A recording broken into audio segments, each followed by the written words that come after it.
This video expands on the How to Use button here that is part of Gapminder.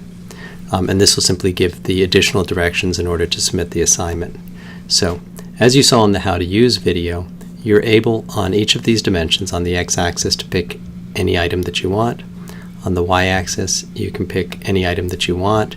For geographic regions, similarly, pick any item that you want. It's really cool. You can put any variable in any dimension, and the same thing here in terms of size of the bubbles. All right. So the one that's being shown here is income per person versus life expectancy to see if there's a relationship between that. And then what we want you to do is to compare two countries. So for example, let's say I'm going to compare the United States with Mexico. I'll click on those. Notice that when I click on those, this trails feature is activated.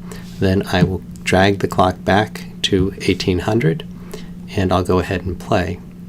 And as I play, you'll see the difference in income per person and life expectancy in the United States and Mexico for the last kind of 200 years. When this finishes drawing, what you'll end up with is a graph that you can then copy and put into Microsoft Word. Once you have it in Microsoft Word, we'd like you to go ahead and annotate the graph.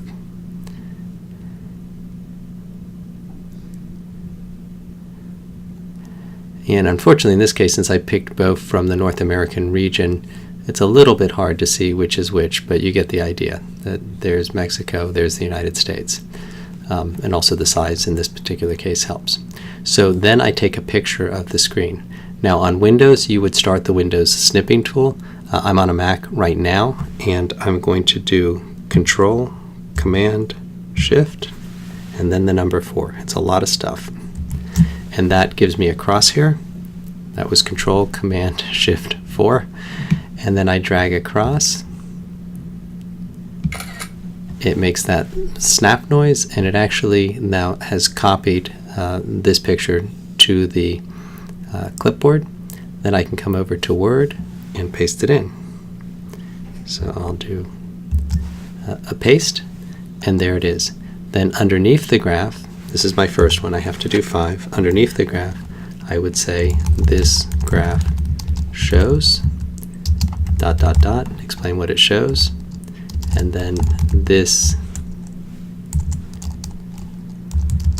is significant because, and then offer an explanation. We're really after both making the graph and then interpreting the data.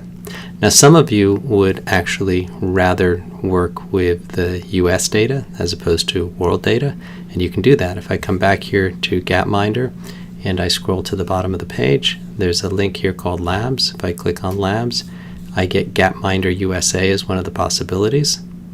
There's other Gapminders too, if you want to explore those.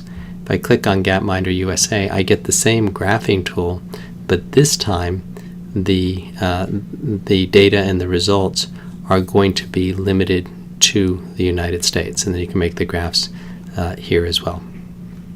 Okay, well, good luck, and if you have any questions, we'd be happy to help.